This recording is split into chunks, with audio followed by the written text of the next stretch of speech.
The day she disappeared Captain Drew, Carter sat alone in the command center of Outpost Vega 4. The stars outside the wide glass window were quiet and cold, like his heart. Every system beeped normally, but something inside him felt wrong. It always did ever since she left. Her name was Lyra Dot. She was not human. She came from the Valrin people, tall, graceful, with glowing silver eyes and a voice like soft music. But more than her beauty, it was her kindness, her smile, and her strange jokes that Drew remembered the most. 6 years ago, she worked beside him at this very outpost. They were a team. Friends, maybe more. Drew never said the words, and maybe she didn't need to. Their bond was something both powerful and quiet, like gravity. Then one day, she was gone. No goodbye. No message. No sign of a struggle. Just gone. Drew had searched every ship log, every signal record, even sent messages to the Valrin embassy. They gave him only silence. She returned home, someone finally told him. But that made no sense. She would never leave without telling him. Everyone said she betrayed him. Some whispered she had been a spy all along. Drew never believed that. But after 6 years, hope turned to silence. And silence turned to pain. Then tonight, it happened. The alarm beeped once. A low pulse. Motion sensor was triggered just outside the base's perimeter. Drew stood quickly. "Show me the feed," he ordered. A figure moved through the storm outside, stumbling, limping. The scanner showed strange readings. Part human signature, part unknown. Drew narrowed his eyes. That pattern, that height, no. He whispered. He ran to the airlock and overrode the system. The door opened and cold wind rushed in. Snow swirled around the figure standing in the storm. And then he saw her face. Lyra. Her silver eyes looked up at him, tired, sunken, but still glowing. Her long dark coat was torn, soaked in ice and blood. She said nothing at first. She just looked at him. Drew stood frozen, mouth open, heart racing. "Lyra," he said, Is that really you?" She nodded slowly. Then she whispered, the words that would change everything. "I made a mistake." Her legs gave out, and she collapsed into his arms. Drew caught her, still too stunned to speak. She was real, warm, breathing. He carried her inside, past confused guards and crew. No one dared ask questions. They saw the look in Drew's eyes. Pain, shock, and something else, something like fear. He took her to the med bay. As the auto-scanners worked, Drew sat beside her. He wanted to scream. He wanted to demand answers. But for now, he waited. Her voice was weak. "They told me you would hate me, that you would shoot me on sight." Drew leaned closer. "Who told you that? Lyra? Where have you been?" She opened her eyes. There was a flicker of something, regret, maybe. Captured. Forced back. They lied to me. They lied to all of us. She winced in pain. "I wanted to come back. I tried. I couldn't. They locked me away. I escaped last week. They're coming for me." Drew's stomach tightened. "Who's coming?" She looked at him with those silver eyes. "The Valrin Empire. They've changed. They're not what you remember. They're hunting anyone who stands with humans." The room went cold, even though the heat was on full. Drew's voice dropped. "Why? What did you do?" Lyra looked away. "I told them I wouldn't help. I told them you humans aren't the enemy." She turned her face back to him. "And for that, they called me a traitor." Outside the room, the base alert lights flashed yellow. An unidentified signal had just entered orbit, and the past, buried for 6 years, had returned with danger close behind. Asterisk, her eyes said everything. Lyra lay in the med bay bed, her skin pale and her breathing shaky. The machines around her beeped. softly, showing a body under stress. But it wasn't the wounds that caught Drew's attention, Dot. It was her eyes. Silver, like liquid moonlight, but full of things she wasn't saying. Drew stood beside her, arms crossed, his mind spinning. 6 years of silence, 6 years of pain. And now she was here, talking about betrayal, lies, and a coming danger. He had questions, so many. But when he looked at her face, he paused. Her eyes didn't hold secrets. They held sorrow. And guilt.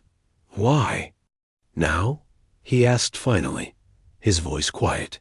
Why come back after all this time? Lyra's voice was soft. Because I couldn't live with it anymore. Not after what I saw, what I heard. They told me you would be dead already. That humans would be gone. Her hand trembled as she reached for his. But you're still here. And that means there's still time. Drew didn't move. Time for what? She swallowed hard. To stop them. Before Drew could speak again, the alert buzzed overhead. Lieutenant Harris entered the room, face tense. Sir, we've detected a cloaked ship in low orbit. No identification. But it's Valrin tech. I'm sure of it. Lyra's grip tightened on Drew's hand. They found me. Drew turned to Harris. Locked down the base. No one leaves. No one enters. Double the guard on the perimeter. He looked back at Lyra. You brought them here? Lyra looked away. I didn't mean to. I erased my tracker. I used an old freighter, but they're faster now. Smarter. I ran as far as I could. She sat up with effort. I didn't come here to hurt you. I came here because you're the only one who might still believe me. Drew stepped back, pain flashing across his face. Believe you? After vanishing without a word? She didn't argue. She didn't explain. She just met his eyes again, and in them was something he remembered from years ago, the look of a friend who would die to protect him. I know, she said softly. I don't deserve your trust. But I'm not asking for forgiveness. I'm asking for a chance to stop a war. Drew stared at her, the storm of emotions inside him, louder than the sirens outside. Then talk, he said. Tell me everything. Lyra closed her eyes. After they took me, they erased my messages. I tried to contact you every week. They told me Earth was gone, that your outpost had been destroyed. She looked at him, broken. I believed them for too long. But then I found something. Plans. Secret files. The Empire wants full control of the border systems. Your systems. Her voice cracked. You were never the enemy. But you were in their way. Drew clenched his fists. He had trusted the Valrin. Earth had signed peace treaties, trade deals, shared science. And now this? A red light blinked. On the console near Lyra's bed, a voice spoke through static.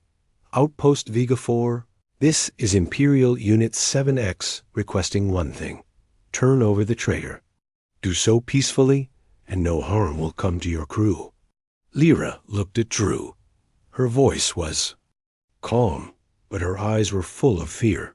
If you send me out there, they'll kill me. If you don't, they'll kill all of you. Drew said nothing. He didn't blink. He just turned off the comms, walked to the door, and said without turning around, We don't hand over our guests, not even the ones who disappeared. Then he left the room. Outside, the sky above Vega 4 began to change. The stars blinked, as if something was moving through them. And deep in orbit, the Valrin Empire waited. Truth in the shadows, the lights flickered once. Then again, Drew Carter stood in the base's command center, his eyes locked on the growing cluster of shadows orbiting just beyond Vega 4's skies. The Valrin weren't sending diplomats. They sent hunters. Beside him, the holographic screen glowed with red unidentified signatures, cloaked ships circling like vultures. One wrong move, and the whole station would fall. But Drew's mind wasn't on the fleet dot. It was on her dot Lyra. She was in the med bay, resting barely stable, her body still recovering. But her words kept repeating in his head. You were never the enemy. You were just in their way. 6 years ago, Earth had trusted the Valrin. Drew had trusted Lyra. Now he was questioning everything. He returned to her room. She sat up. Slowly when she saw him, a hint of fear in her eyes. I thought, maybe you changed your mind. Drew shook his head. I need the truth, all of it. Lyra nodded. She looked weak, but something burned behind her silver eyes, fire she hadn't shown in years. I'll tell you everything. She paused, then spoke. I wasn't just a translator or diplomat. Drew, I was born into one of the royal houses of the Valrin. My role here was arranged. I was supposed to observe, report, and return. Drew stiffened. She raised her hand. But I didn't follow orders. I saw kindness in your people. I saw how you treated the sick, the weak, even enemies. You shared everything even. When you had nothing. Her voice broke. I fell in love with your world. She looked at him. And maybe with someone in it too. Drew stayed silent. His heart thudded hard. They called me weak. A traitor to my blood. The council ordered my return. They drugged me. Wiped my access codes. I was gone before I could leave a message. Tears welled up in her eyes. She wasn't trying to be dramatic. She was just tired of hiding. I was locked away for 5 years. But in that time, I learned things, horrifying things. She pressed a data crystal into Drew's hand. That holds the plans for the next 10 years of expansion. Earth is the first step. Drew took it carefully. You risked your life to bring this? She smiled sadly. No, I gave up my life when I chose to come back. Outside the med bay, a junior officer ran in. Sir, one of their ships has landed. They're on foot coming fast. Drew looked at Lyra. Can you walk? She nodded. Barely, but I will. He handed her a pulse pistol. She hesitated. Are you sure? She whispered. Drew stared at her with steady eyes. I don't know what you are anymore. Spy, princess, outcast. He paused. But I remember who you were. And right now, that's good enough.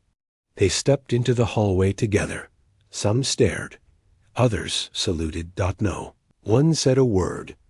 Lyra walked beside Drew, not as a prisoner, not as a threat, but as the only one who knew the truth. And in the shadows outside the base, something else watched them, something that didn't forget. The signal trap snow whipped across the base as dusk fell over. Vega-4. Captain Drew Carter moved fast down the corridor with Lyra at his side. Her steps were weak, but her will was strong. The pistol in her hand shook slightly, not from fear, but from lack of strength. The base's defense teams were already on high alert. The main landing pad outside was quiet. Too quiet. Drew stopped beside the security console. Where's the Valrin unit that landed?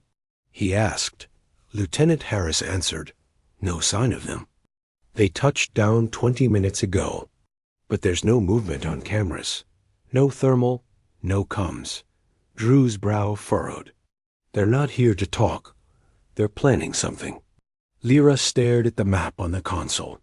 That model of ship, she said, pointing. It carries cloaking armor for small squads. They could be inside already, using back tunnels or vents. Everyone froze. Drew gave the order.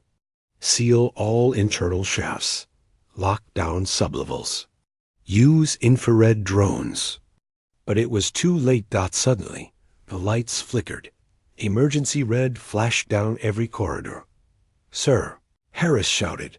Systems are being overridden. Someone is inside our grid. The base was under cyber attack. Lyra gritted her teeth. There, using my old access codes. Drew turned sharply. You still remember them? I helped design the back doors, she said, already pulling a small tool from her coat. If I can get to the core, I can block them. Drew hesitated only a second. He gave her a nod. They ran through the base, passing tense soldiers, sealed doors, blinking lights dot. As they reached the server chamber, the floor shook an explosion from below. The Val'Rin weren't waiting anymore. They were breaking in. Inside the chamber, sparks flew from half-burned panels. Lyra crawled to the interface and plugged in. Her fingers flew across the glowing screen. I can shut down their remote control, she said, but they've already released a tracer. Drew knelt beside her. Tracer? It locks onto me. I'm the signal. She looked up at him. They're not here for the base. They're here for me.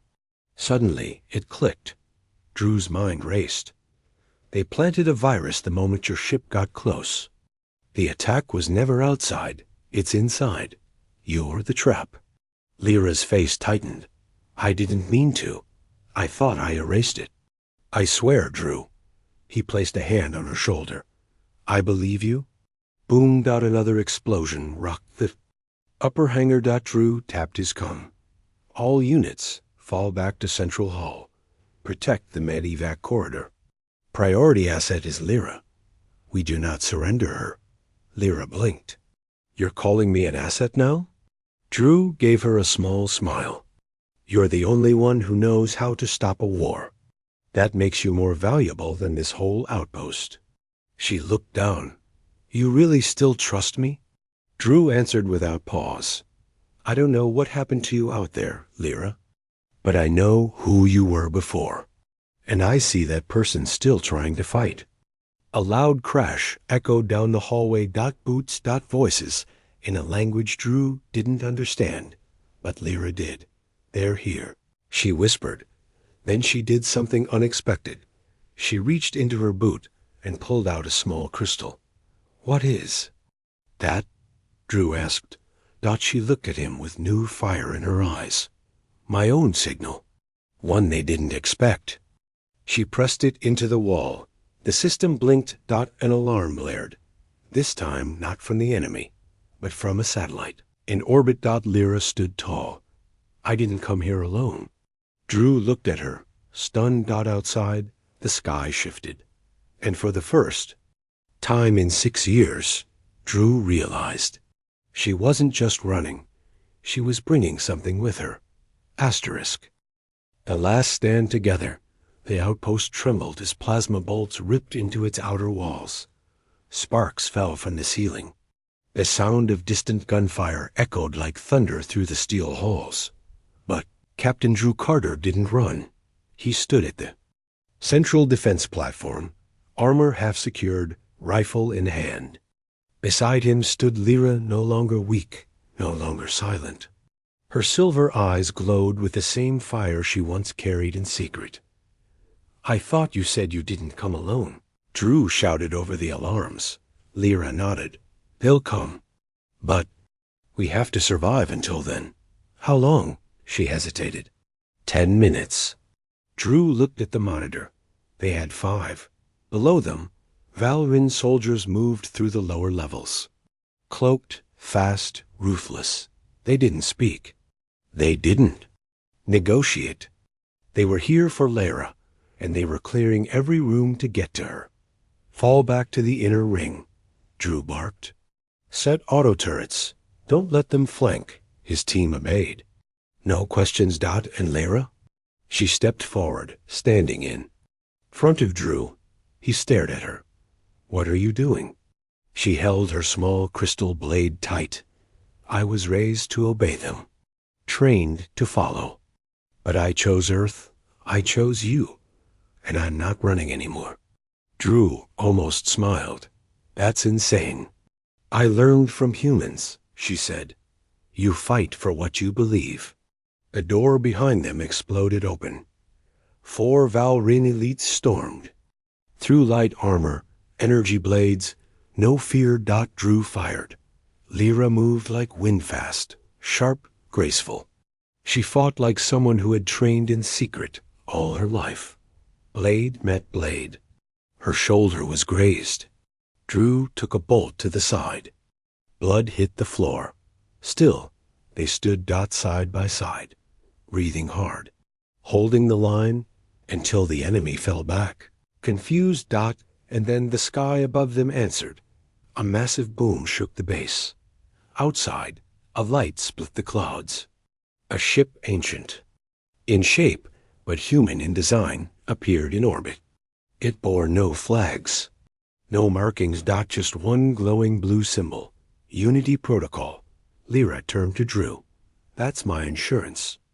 A rogue Valrin fleet. Exiles who chose peace. Drew raised a brow. You made friends while you were in prison? She grinned despite the blood on her lip. I learned from the best. Moments later, drop pods rained down from the sky. Allies. The tide turned. Valrin hunters tried to retreat, but the halls of Vega 4 became fire and chaos. Human forces from orbit joined the fight. The traitors were pushed back, but in the final hallway, Lyra saw something too late. A Valrin commander aimed a plasma spear straight at Drew. No. She screamed. She dove in front of him. The spear hit her side, burning through flesh. Drew caught her before she fell. Lyra. Her body shook, blood blooming through her coat, but she smiled. I told you I wouldn't run again. Drew's hands trembled. You're not dying. Not like this. All around them, the enemy was retreating. Victory was near, but for Drew, it didn't feel like it. Lyra's hand touched his cheek. Drew? I made a mistake, yes. But coming back, choosing you again, that was no mistake. She fainted in his arms. Medics rushed in. Lights blurred. Orders shouted. Drew stayed with her the entire time. And as the battle ended, the outpost lights finally turned green. The war wasn't over. But for the first time in 6 years, something had been saved. Asterisk, her final words were not goodbye silence, not the silence of death or fear, but the kind that comes after a storm. The halls of Vega 4 were quiet now. The fires were out. The walls still stood. And Drew Carter sat beside a hospital bed, his armor scuffed, his hands wrapped, but his focus fixed on one thing. Lyra. She lay still, breathing shallow but steady.